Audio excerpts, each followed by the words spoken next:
I think it's just going to get weirder and weirder and weirder, and finally to be so weird that people are going to have to talk about how weird it is. Welcome back to Forbidden Knowledge News. I'm your host, Chris Matthew. Today my guests are Robert Tosh Plumlee and Ralph Pezzullo. I've got some great upcoming guests: Dr. Heather Lynn, Ani Osaru, Stephen Stathis, and Jehan Sator. Be on the lookout for those. Also, check out my films. Occult Louisiana is on Tubi. Doors of Perception is on Amazon Prime. I am booking guests for June. If you have suggestions or you'd like to be a guest, email me forbiddenknowledgenews@gmail.com. Today I want to welcome Robert Tosh Plumlee and Ralph Pezzullo. Tosh is a former contract pilot who claims to have participated in covert aviation operations connected to U.S. intelligence agencies beginning in the early 1950s. Ralph is co-author of the book Deep Cover, Shallow Graves. Robert, Ralph, welcome. How are y'all doing? I'm good. Thank you. Doing great, and thanks for having us on. We appreciate that. I am really looking forward to this discussion. Tosh, you're coming forward after 62 years from the assassination of JFK with claims that you co-piloted a CIA-linked mission transporting a Pentagon quote-unquote abort team to Dallas the morning of the assassination with an objective to stop the plot already in motion. And this is detailed in your new book, Deep Cover, Shallow Graves, co-authored by Ralph Pezzullo, who we also have here. If your claims are true, it could bring new light to one of the most important events in modern history. There's a lot to get to here. Before we do, let's just start with Tosh, a little bit about your background before we get into this. Okay, I run away from home when I was 14 years old, Texas, raised in Dallas, Texas. Joined the Texas 49th Armored Division at 14, learned how to drive a Sherman tank, used that to spin off to get into the regular Army at 15, 16, actually 16. Got stationed at Fort Bliss, Texas. And then right after that, a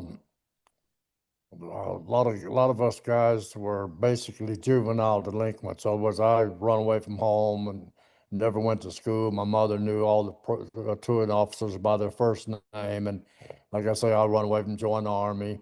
I was raised in World War II. Patriotism was the key word in those years, and so that had a tremendous influence on my being raised. I hung out at Dallas Love Field and talked to all the pilots. A lot of them World War II pilots that had been with the 8th Air Force. Learned a lot of the jargon, learned how to talk, to walk, and that. So that aided me in getting into the military. And so while I was at Fort Bliss, we went assigned to a special unit. This was about the time that they were starting the special forces, the Rangers and all that. That patterned a program off the Dirty Dozen of World War II, where prisoners would be taken out of prison, trained, and had to go carry on operations behind enemy lines. I had an opportunity to meet a lot of those guys, OSS guys, and Fort Bliss. They were some of my instructors, and that led to a contact with the CID, Criminal Investigation Detachment, because of my age, and that also attached me to, not attached, but got me associated with CIA recruiters at a young age. And there was about 55 of us that was recruited for a special operations task force, or training task force, and we were sent to a place called Illusionary Warfare Training in Nags Head, North Carolina. So I don't know if that's trying to crowd a lot of stuff in here in a short time. So Ralph, get me out of trouble. Ralph, yes, tell us a little bit about yourself and how you got involved. Okay, so I'm a New York Times best-selling author of over 30 books, and I also have a podcast called Heroes Behind Headlines, and that's what a friend, an actor friend here in Los Angeles, told me about Tosh, made the introduction.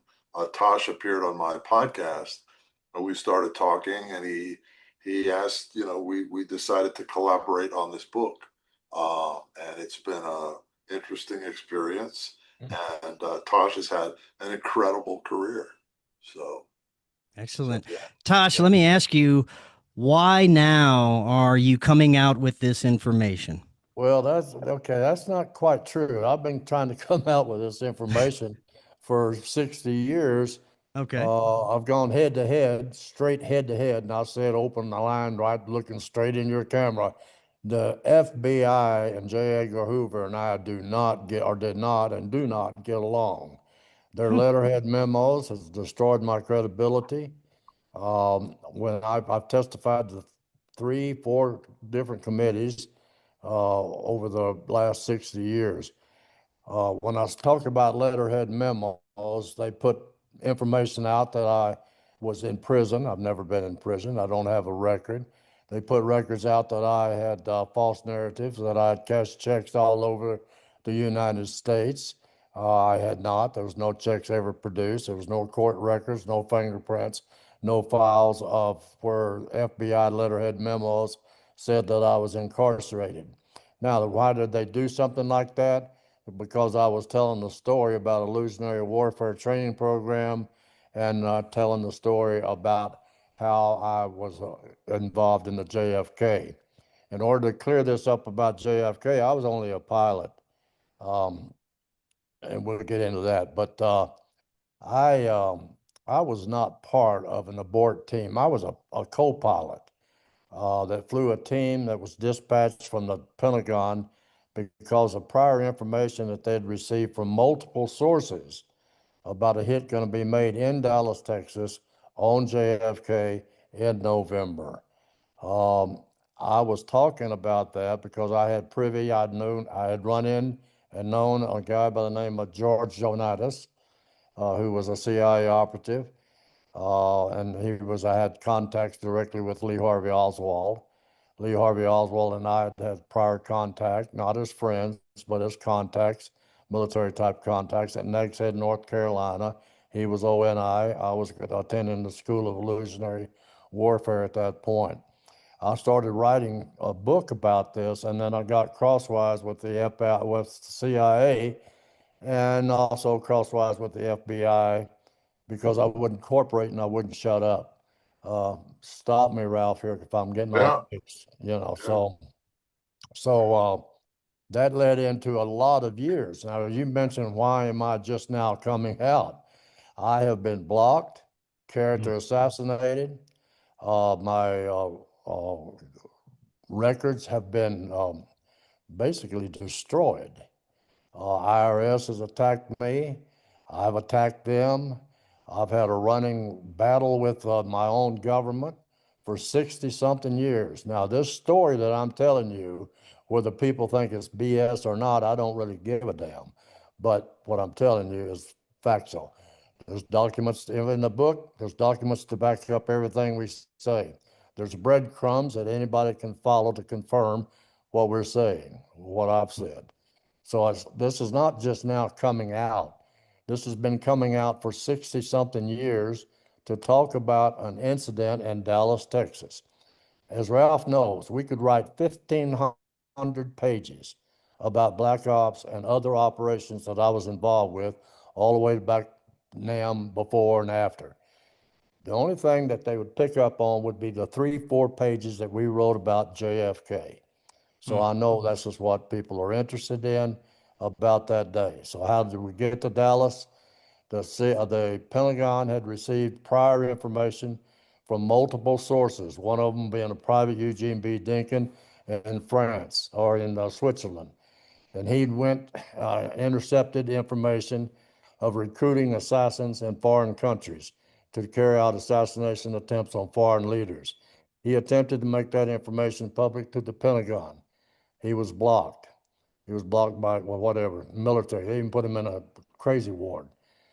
But the point was, he had information about the assassination, and as a result of that, the Pentagon put together a quick team that was supported with logistical support by the Central Intelligence Agency, And we flew that team into Dallas from Florida for the purpose of stopping the Kennedy assassination.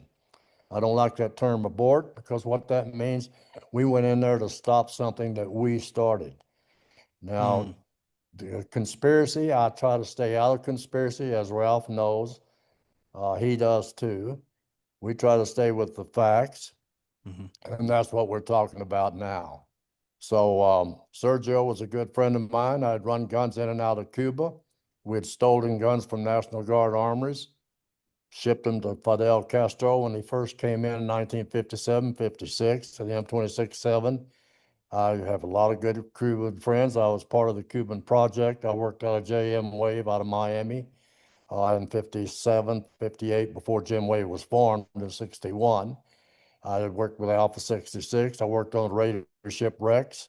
I'm throwing a bunch of names out there, and there's some of your listeners out there who know what the hell I'm talking about when I throw these crazy names out. So when we worked out of Marathon Key and Jack Tars at the training base down there, we used to take stolen National Guard weapons, and we shipped them to Fidel Castro in 1957, 58, and 59. And at the same time that we were doing that, for CIA-sponsored operations through cutout companies, fake companies, but cutout companies, cutout pilots, we were also having problems we were also shipping guns and weapons to Batista. So we're stealing guns from the National Guard armories, firing those guns legally, or not legally, but with full knowledge of the CIA, to support Fidel Castro. At the same time, we're fighting their aircraft and we're fighting their tanks, the tanks that we sent to Batista. So we're supplying both sides against the middle. We're supplying undercover with Fidel Castro, stealing our own weapons from our own National Guard, firing those weapons to Fidel Castro. At the same time, we're shipping tanks and planes to Batista. That's what went on from 1957, 58, and 59. There's a picture of me on the tank, of a Sherman tank coming into Santa Clara, and I got in a lot of trouble with that. Didn't want to know what in the hell the CIA guy was doing on top of that damn tank. A little hard to explain in 1959, January the 1st. Stop me, Ralph. Yeah, he was riding on top of a tank with, there were a bunch of Cuban rebels celebrating the departure of Batista, who was the dictator from Cuba. And they saw Tosh walking on the street in Santa Clara. They stopped the tank, and he was riding on the top of it with Che Guevara was right next to him. And here was an American with all these Cubans celebrating, and waving and so on and so forth. So, Tosh was like a Zelig, like he was that character who was showed up in all different times in history, right? He was like right in the middle of it. And he what's interesting about Tosh is that he was a cutout. So he wasn't like official CIA. You won't find his name on any like personnel records or official accounts. They kept him secret. So he worked for cutout companies. So they were CIA companies that always paid him a salary, and then if they had an operation that they needed him for, they could call him, which they did in late November 1963 when he was in Miami, and they called him, and just all he knew is that he was getting what they called a bump and told to go to an airport in West Palm Beach and meet it, and he would find an airplane there with a flight plan inside of it. He didn't know what the mission was, and often he didn't know the specifics of the mission. He was just told to play a role in it. And of course, they did it this way for deniability, right? So if you picked up Tosh, he would go, he didn't know anything. He wasn't plan. He didn't know what the overall plan was. But in this case, he was instructed to pick up Johnny Roselli, who's a gangster in Tampa Beach, and then fly to New Orleans and pick up E. Howard Hunt, who's a CIA officer. There were a number of Cubans who were on the plane, who were anti-Castro Cubans, who were working with the CIA, and they were told to fly to Dallas and to position themselves in different areas around Daley Plaza. Yeah, that is, and that goes back. So, okay, Howard Hunt, I knew the Hunt family long before these operations. Most of all of us guys knew each other, peripheral, not buddies or whatever, something like that. But the record is established. In other words, Howard Hunt was a friend of mine. I know his son very well. St. John were like brothers.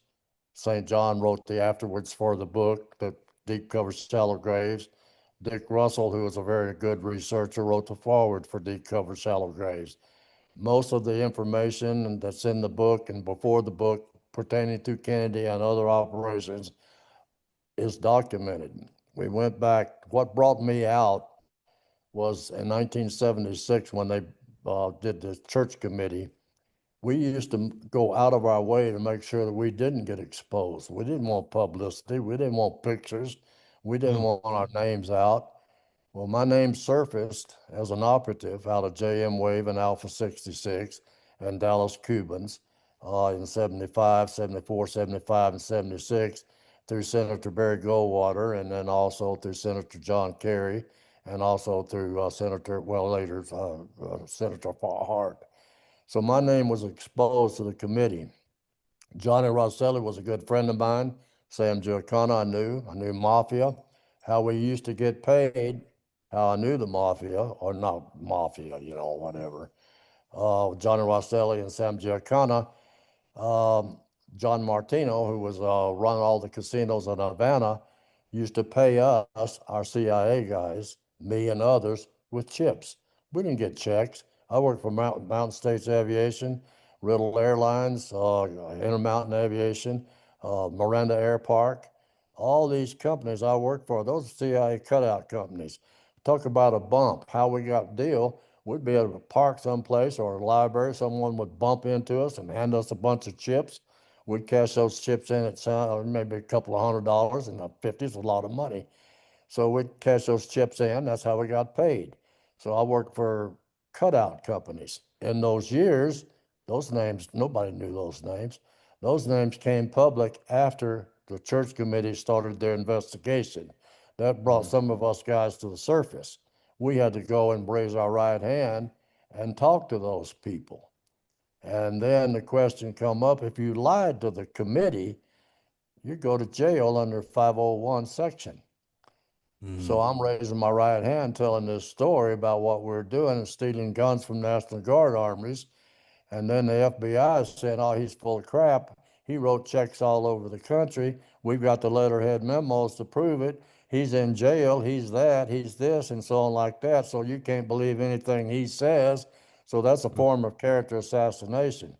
However, researchers at that particular time went out and could not find one check, documents to this effect. National Fraudulent Check File, run my file through, found absolutely no checks, no fingerprints. But here's the problem. They had all the fuel receipts.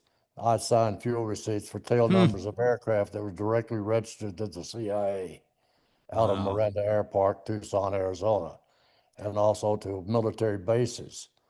So they asked me to explain that. When I started to explain it, they classified it top secret, committee sensitive, and went one step higher. They went SAP, Special Access Program, only could be pulled from a SCIF. So why was the FBI destroying my credibility and at the same time telling me I'm going to jail if I discussed what we were doing in Cuba? So the situation came up to where they threatened me, and I said, let's just take my paperwork and your paperwork and let's just go to talk to a federal judge, and you will have to provide all your paperwork to that judge and that court on discovery. So how do you want to play this silly game? So then they threatened me with what they call a FAG, F-A-G charge, false accusations against the government. I've testified to 5 committees 3 times telling this story. about the federal government was involved and had prior knowledge of JFK being assassinated, and the CIA elements within, not the agency, but elements within political had infiltrated various organizations and had set these things up. JFK was killed for one reason. He was going to pull troops out of Vietnam. He wasn't killed because of air support of the Bay of Pigs. There's two directives, Directive 263 and Directive 273. 263 was he was pulling 25,000 troops out of Vietnam. Mm-hmm. That directive was overridden by 273 in Honolulu, Hawaii, on a special deal that rolled by draft, and they were going to increase the troops in Vietnam. Kennedy was dead. Mm. Problem of this was Bell Helicopter would have lost $22 million in contracts if we had pulled troops out of Vietnam. What was Kennedy killed for? So was he killed because he pulled troops out of air cover out of Cuba on the Bay of Pigs? Or was he killed because he was pulling troops out of Vietnam and wasn't going to put any more American lives at jeopardy in that foreign country? Ralph knows a hell of a lot more about all this than I do. But am I on base here, Ralph? Mm-hmm. That's so basically after the Bay of Pigs, the Kennedys, President Kennedy was it happened in early 1961, right after President Kennedy was elected and came into office. And it was a plan that was already on the books during the Eisenhower administration, a CIA plan, operation to send disaffected Cuban people disaffected with the government of Fidel Castro into Cuba to overthrow the government there, and they were supposed to land in Cuba. And the idea was that the Cuban people who were unhappy with Fidel Castro's regime would rise up and take over the government. But that didn't happen, and the operation was a failure. They tried to blame it on President Kennedy. President Kennedy took responsibility, but he was extremely upset with the CIA because they had assured him this was, they had planned this all out and it was sort of infallible. Mm-hmm. At that point, he was getting wrong information from the intelligence people, and he formed that CENTCOM. So what he did is he and his brother Robert, they formed their own intelligence network, a secret intelligence network called CENTCOM. And they were using, because they didn't trust the information they were getting from the CIA, they started recruiting people to report to them independently. And of course, the CIA found out about it. And then when the Cuban Missile Crisis happened a year later, the top military advisors and CIA advisors were advising President Kennedy to launch a first strike against the Soviet Union. And he was horrified because they were saying, well, only 10 million Americans will die. He was like, I'm not going to have 10 million deaths on my hands. So what he did instead was to negotiate with Premier Khrushchev of the Soviet Union. They narrowly ended that conflict. And as a result of that, President Kennedy launched secret negotiations, back channel negotiations with Premier Khrushchev and with Fidel Castro. And actually, Tosh was one of the pilots that were used to fly an ABC reporter named Lisa Howard to Havana. She was used as the go-between between Fidel Castro and President Kennedy. Well, when the CIA found out about all of this, they were horrified, and they said, well, here's proof that our president has gone soft on communism, and we've got to get rid of this guy. And of course, this also intersected with their interest to add steam to the war, the fledgling war in Vietnam, and to make that broader, as Tosh pointed out. On the Lisa Howard, I flew her twice into Cuba from Miami and also from Marathon Key, Florida. Very nice lady. later committed, quote, suicide. Mhm. She had an affair with Fidel Castro, but her mission was a reapproachment, they called it. And she was negotiating to set up a meeting. I talked to her a little bit about that. I didn't know who I was talking to, didn't really care at that point in time. But she was negotiating or trying to be an open channel to get peace between KENCOM, which was Kennedy's special committee, and JFK and Fidel Castro. So that So was there was really a divide within the national security apparatus at the time. The Kennedys wanted peace and to Mhm. end war, and the CIA and the Pentagon wanted to, you know, uh, expand wars because it was good for their patrons in the yeah. military industrial complex. Now let me Now, throw something. Let me throw something else in here yeah, real go fast. ahead. At this point in time, that's when the FBI, J. Edgar Hoover, and the CIA started a real battle. They started trying to bust us guys, CIA, against FBI Mm. over this information. It became a turf war. So we're not only fighting a Cold War, I mean, not a Cold War, Russia, but we're fighting within ourselves between two agencies, the CIA and the FBI. All my paperwork has this initial on it, JEH. Why was JEH, J. Edgar Hoover, monitoring a little old Mm. guy like me who said wrote checks all over the country and was not creditable? I'm ask your listeners to go check that out. Why J. Edgar Hoover was monitoring not just me, but the 55 guys that I was associated with in that special operation dating all the way back to Nags Head in 1959. Why was the FBI monitoring me if I'm not creditable and if I wrote checks all over the country and if I'm a fabricator and a liar? Why is J. Edgar Hoover's initials? And then why did they start trying to stop us from flying out of secret bases that were run by the CIA? Now, Tosh, can we go a little deeper into the timeline of JFK? that day? You flew to pick up Johnny Roselli, other mobsters, We got CIA timed out, right? assets. What was the And series of events to follow? okay, all right. What started all this, like I said, from Pentagon got the information. They immediately got in touch with CIA. CIA got upset with FBI, FBI fighting them. But anyway, as a result of that, the Pentagon put this team together. There was Rojas was a Cuban pilot, worked for Regina Air Cargo. I worked for Riddle Airlines and also Mountain States Aviation and Intermountain Aviation, which later became parts of Evergreen. They put this flight together. I was just a pilot. Friend of mine, Sergio, who got me out of the swamps in Cuba on a plane that I had to crash land in swamps. That's how I got the code name Zapata. But at any rate, long story there. So let's try to speed it up. That's the time I'll get to the Kennedy bit. So we were dispatched.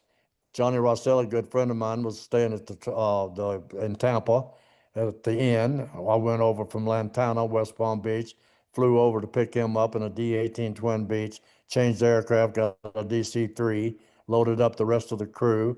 Then we flew from Tampa to New Orleans, stopped New Orleans, refueled. Other people got on, some people got off. I don't know who in the hell they were to this day. Anyway, Hmm. left because of weather. Supposed to go into Redbird Airport in Dallas, but couldn't get there because we had to file a flight plan, which would have been an instrument, but we were a secret flight. We didn't want a record, so we're flying VFR. So we landed at Garland Airport and waited till weather cleared and then jumped over to Redbird Airport. At Redbird Airport, my job, all it was to stay with the airplane, hang out there until whatever mission they were on was completed, and they come back to Redbird, and then we would take off and head back to Miami, Florida for JM Wave debriefing. That was the plan. Sergio was standing at the Oak Cliff Country Club across the way or the street, a highway from Redbird. And Sergio, my friend, who had been with me with Velma Esplin and Raul Castro and Fidel Castro in the mountains in the Sierra Madre a couple of years before. He was my friend on the flight. He comes up to me and says, Tosh, you want to go see the president? I said, hell yeah, why not? I wasn't doing anything. So that was my mission. I rode down with Sergio, who was operational. Sergio's position was with the rest of the crew, the Southside crew, was to look for spotters, triangulation shooting. Where would a shooter be? Where would they spot? I mean, if they were going, the attitude was, this is another false drill. There would have been so many things about Kennedy going to be hit and all that. We Yeah. didn't really know. So anyway, I went over with them, walked across the railroad tracks from the west side of the triple underpass. It was muddy, it was wet, and we walked the south parking lot, didn't see anything. Come back around to the center of the parking lot, still didn't see anything, didn't expect to see anything. I saw what I thought I recognized a few of the guys from the other side, the other team, team two, north side, south side. We're on the south side. The grassy knoll, the picket fence is on the north side. No shooter was at the picket fence. Nobody shot from there. But anyway, I don't get into conspiracy. So what we're doing, we finally come around to the center and we're standing there when the limousine come around. I sit there and I watched the man's head explode right in front of my eyes. I see it even today. I don't like that. All right, now in the book, Deep Cover, Shallow Graves, we got pictures. We got pictures that was withheld from the Warren Commission at that particular time. We got a picture of a person standing there with a rifle. Am I on base here, Ralph? Yeah, I would say that as soon as Kennedy was shot, at that moment, there was a reporter from the UPI. He was on the grassy knoll, which is on the north side, right across from where Tosh and Sergio were standing. And he snapped a picture of a couple that were covering their children who were on the grassy knoll, afraid that they might be hit by one of the errant shots. And in the background, he didn't realize it, but in the background, you could see the South Knoll where Tosh and Sergio were standing, and behind them was the figure of two men standing on the lip of the parking lot. And one of the men seems to be holding a rifle, right? And so that's an important that photo was snapped by Frank Consiglietti of UPI of photo log, and that's a very key photo. That photo was in the Life book. magazine photograph of that picture was withheld from the negative was withheld from the Warren Commission, by the way. But it's in the book, Deep Cover, Shallow Graves. If we had a picture of it, we'd hold it up and show you. I mean, there's all kinds of what people say fuzzy pictures, the badge man, this guy here. I mean, a guy shot from a blimp, guy did this, he shot from a manhole. I mean, my gosh, I mean, there's so many crazy, stupid theories out there. I got guys telling me what the hell I did and they wasn't even born. And they're telling me what happened, But what went on. what Tosh and Sergio experienced is that they felt that the bullet that hit Kennedy in the Yeah, head sailed right missed over their us. heads, Oh, and wow. they watched it hit the president. Now, Some of your as soon as that happened, they got out of there fast, and they hurried back to Redbird Airport and got onto the plane and flew back to Miami. In right. Miami, Tosh was arrested and brought back to Denver Huh. and put in a county jail there with Yeah, accused of that's another story. accused of uh, uh, securing lodging under false pretenses, which is a bizarre charge to begin with. With They five flew him thousand all the way dollars back. to extradite me back on a false charge. But anyway, I'm sorry, I didn't Yeah, mean to they flew him all the way back to Denver, and he was put in jail, county jail there, with a convicted murderer. And Jerry Wow. Tosh, Stilley. yeah, and Tosh, the two of them spoke for a couple of days, and the convicted murderer, confessed to Tosh that he had been put in the cell with him in order to kill him. And the deal was that if he killed Tosh, he'd get a reduced sentence. Jerry Stilley, let me back up a little bit. Yeah. Jerry Yeah. Stilley was on appeal. He had killed a Denver cop, a shooter, I believe it was. And he was serving a life sentence in Canyon City. He appealed and he was brought back up to the Denver County Jail specifically, and his own words, was to take me out because I was already talking about what the hell we had done with JFK. So we got to be good friends. And he told me the story. He said, they're going to reduce my sentence if I take you out. And whatever happened, sounds like a crazy story. My whole damn life is a crazy story. But anyway, he decided not to. He went back, his appeal was denied, and he committed suicide. So Wow. that's a true story. That can be checked out. Lisa Howard commits suicide. He commits suicide. Geez, let's go. All right. So I'm sitting here in county jail on a trumped up charge that was not produced. No check was produced. And I get sentenced to an indefinite stay in the Colorado State Reformatory. And I'm 29, 27, 28 years old. And I get sentenced indefinite to a stay in the Colorado State Reformatory, not prison, not jail, until I grew up. So I wasn't charged. I was extradited at the cost of $5,000 on a no account check charge, allegedly. This can be, your people can check this out. No check was ever produced in that court of Judge Feinsilver. He sentenced me. He said that I had faked my death in a plane crash and I needed to grow up. And so he said, I'm going to put you in the state reformatory and indefinite until you grow up. Am I telling the truth here, Ralph? Yeah. And while Tosh was in that reformatory, that's when the FBI came out and started to visit him.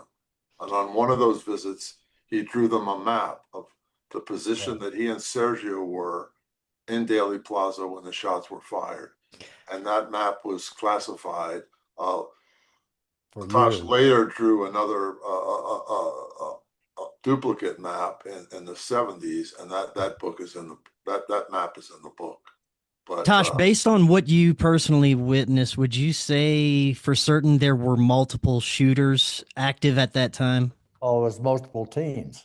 This was a highly planned, had been planned for months. This wasn't just a spur of the moment, a lone gunman with a magic bullet. I stay out of this conspiracy stuff, but that is the most ridiculous. People say my story is ridiculous. It's very complicated, but it's very simple. So like the old karate, whatever. But no, there were multiple shooters there. We went earlier. Anybody who's been anywhere near any kind of combat knows what I mean when you say you don't hear a shot, you feel a shot. You feel it in your bones. That's the way it was when that shot went over to our left side. Sergio and I are standing there. There's pictures of this. Why did they withhold those pictures? I drew a map for them on two separate occasions. In 1964, withheld from the Warren Commission of where Sergio and I was standing, and we were doing triangulation, and that map was classified top secret committee sensitive through the church committee and also through the John Kerry committee in 1991. So this story is not just something that popped out of the woodwork here in the last few years. This story is there. It's been documented. It's been proven with fuel receipts, lodging stuff, and so on like that. So I'm not trying to convince anybody to believe me. I don't give a shit whether they believe me or not. When you talked about other teams, there were Yeah. the team on the grassy knoll picked up two shooters from there. Yeah. And one of them was a Cuban, the other one was a Frenchman. And those two men were shot as they tried to escape, and their bodies were buried beneath a ballpark, Burnett ball field, on the other side of the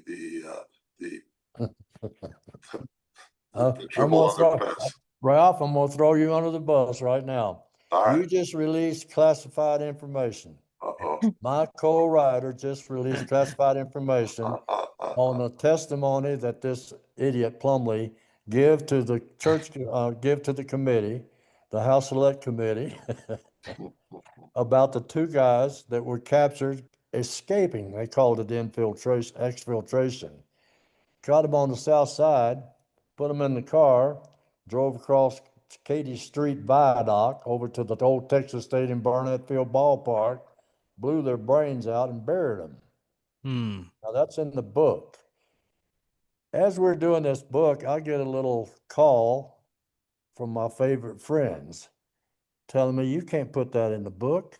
That's classified. It's in the book. Buy the book. Read the book.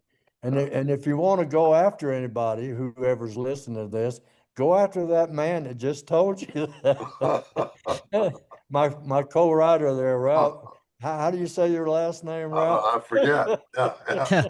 You should not release classified. This is new, untold Plumlee BS. I love it. You heard it here first, everyone. So there's obviously been an infiltration to some degree from these clandestine groups, whoever they are, to plot an assassination of JFK. Would you say this same group gained more power after that incident and may still have Been going a on for 60 large something control years. of our government? Yes, I agree. I right, think I agree. they show themselves again in full force during the whole Iran-Contra guns for drugs exchange that Tosh later participated in. And they're still around today. Yeah. I'm not supposed to be around here talking about this. So Ralph and I, we've gone around and around. We know where we're going to end up on this. Okay, but the point is this: we're talking about classified information. We're putting out breadcrumbs for anybody listening to this.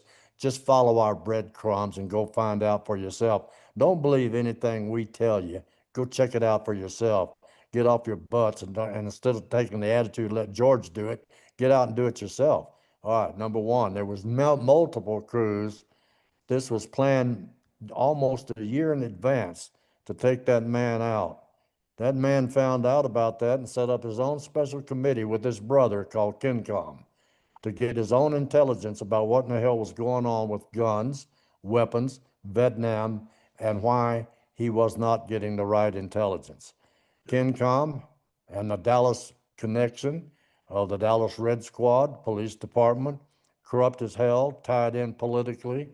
All this with the Murchisons and how, I mean, good gosh, there's 1,000 conspiracy stories out there, what I just hit on, that you could spend hours and hours talking about.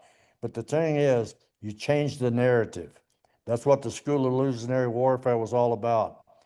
If you can control the media and the information that goes to the media, you can control the thinking of the people and the actions of the people. You ask if this is still going on. Yes, it's been escalating for the last 60 years. If you take a look at it, everybody says, well, who in the hell is this they? Who is they? Are they the Trilateral Commission? Are they the New World Order? Are they the new oligarchs? Who the hell are they? There is an infiltration within our government, international, and I'm saying this straight in your camera, America is in the middle of a coup, period. Figure it out. Call it what you want. Call it Operation ABC. Call it Operation Flying Tiger. Call it Operation The New World Order. Call it Operation The Trilaterals Got It. Whatever you want to call it, whatever name you want to give it to, it's real and it's operative. We talk about lone wolves. We breed lone wolves. We breed lone wolves with the rhetoric that comes out of our top leadership. When you spew out poison and hate, that's what you're going to get. You're going to get, we used to could talk to our neighbor. Can't talk to your neighbor now. You just pull out a gun and blow your brains out. That's where we are right now. Okay, I'm now, sorry, this question is for both of you. Mhm. Do either one of you have any hope for justice, not only as it relates to the JFK assassination, but we have these criminals involved with the Epstein files and all the high impact events we've experienced that have that same fingerprint of these psychopaths, can we ever expect justice from those that are also judge, jury, and executioner? Well, we can't expect them, as you say, to arrest themselves. Right. So the only way this is going to change is if people become more aware of who these people are, they root them out, and they demand justice from our Justice Department, which is supposed to be doing this, and we demand that they do their job. For example, the Epstein files is a perfect example because there was a law passed to release all the files and to bring the perpetrators to justice. And it hasn't happened. It's been blocked. And people just have to insist that that happen before they elect anybody, right? But the point is this, my viewpoint. We as a nation and we as individuals and we as American citizens have been desensitized to where we accept this. We expect this. We don't demand justice. We don't get off the couch and do anything. We piss and moan a lot, but we don't do anything. But here's the main thing, in my opinion. We don't respect ourselves, and we sure as hell don't respect our neighbor. That's why we're shooting at each other. In other words, we hate ourselves. We take the blood that is spewed out of our leadership and the negative rhetoric that comes out from the highest level, our chief, whatever the hell you want to call. I'm not going to get into all this, well, glorified president is, and I love him and he's God, and that's bullshit.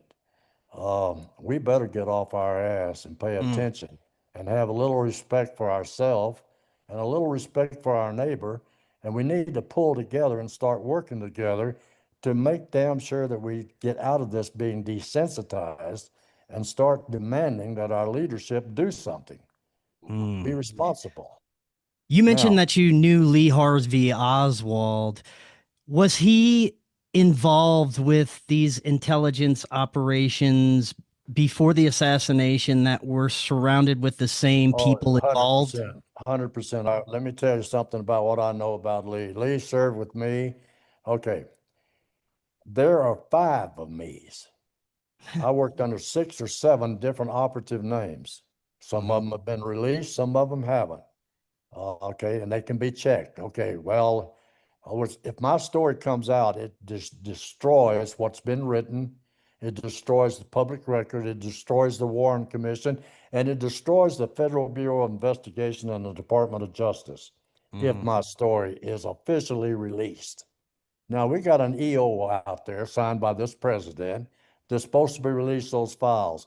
I personally look into this camera and I demand that my 17,000 page file with J. Edgar Hoover's initials on it be released tomorrow. Why is the Pentagon going over my file when they should be releasing it? You talk about Epstein. Why are they holding that file?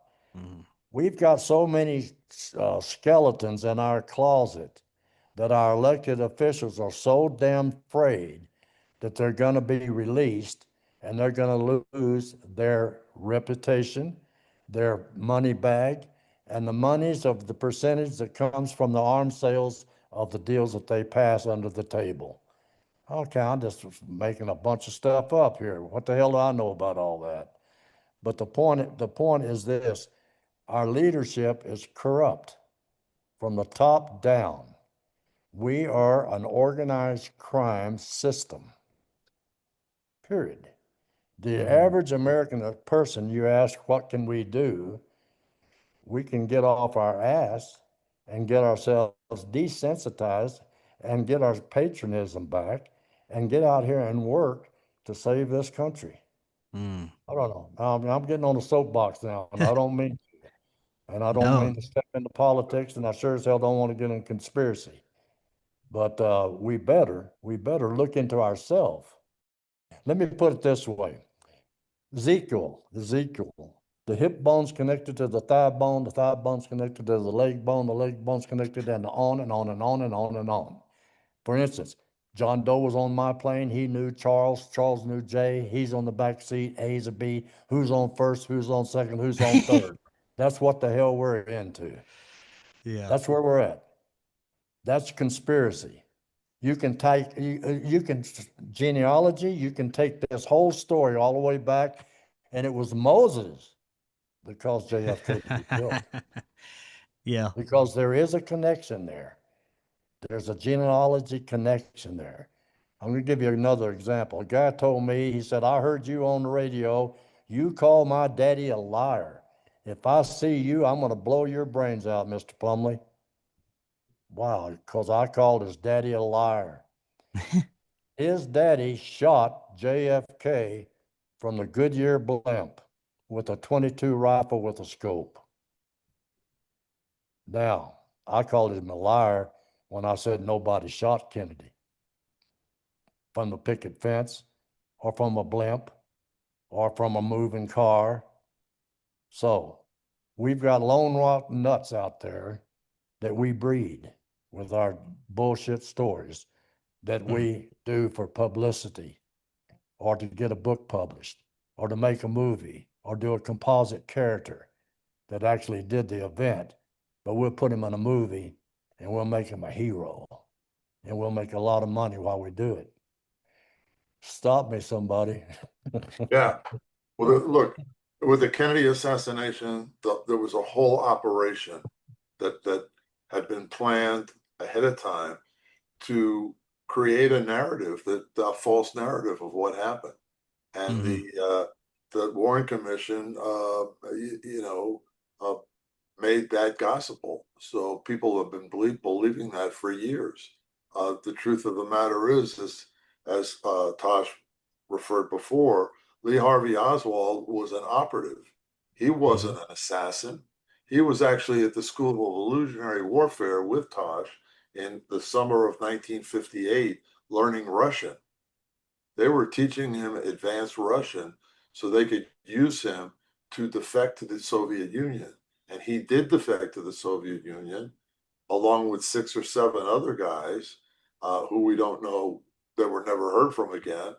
But Lee Harvey Oswald went over, and we know from Soviet officials who have since written about it that they didn't trust him because his Russian was so good.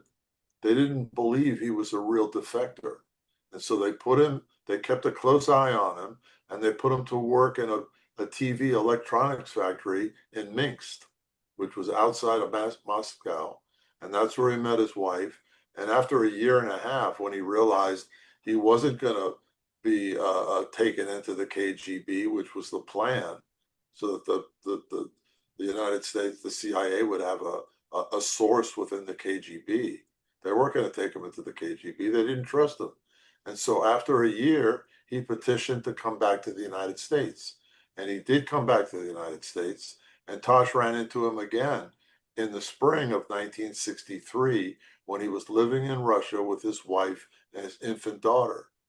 And there he was tracking stolen arms from National Guard armories that Cuban anti-Catholic Cubans Selling at that Oak Cliff pawn shop. Yeah. And that was he was reporting on that. So, he was not an assassin. He was not an expert shot.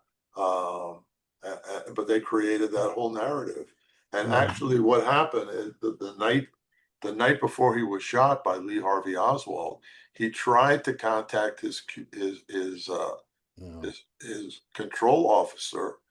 He made a call. Where did he make a call? To Nags Head, North Carolina, to the casino there, which is where all these young recruits were told to contact if they ever got into trouble. And the FBI intercepted that call and never made the connection.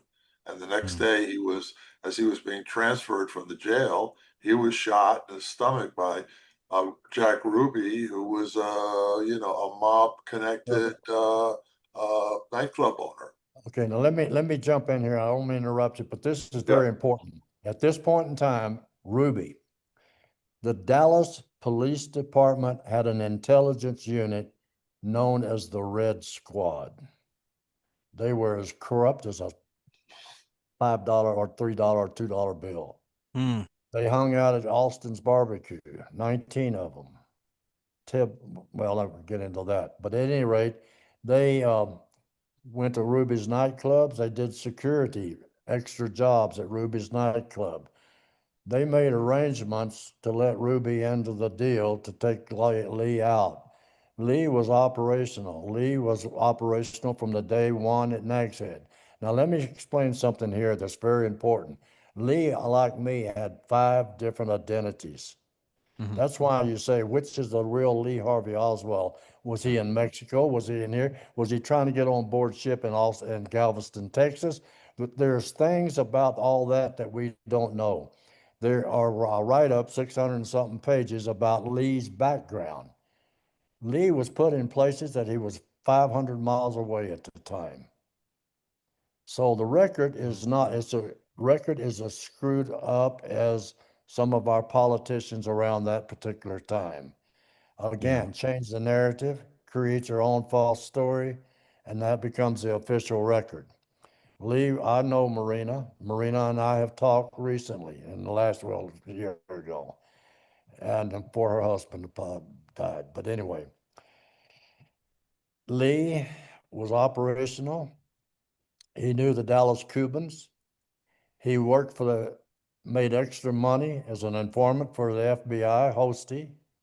And even J. Edgar Hoover told Hosty and the Dallas FBI, destroy all the records you have pertaining to the Dallas operation, which included Lee Harvey Oswald's file. Now, I just said another declassified or whatever just now, but I'll say it again. J. Edgar Hoover gave his special agents in Dallas direct orders, destroy the files. Mm. They did. Wow. Now, what does that mean?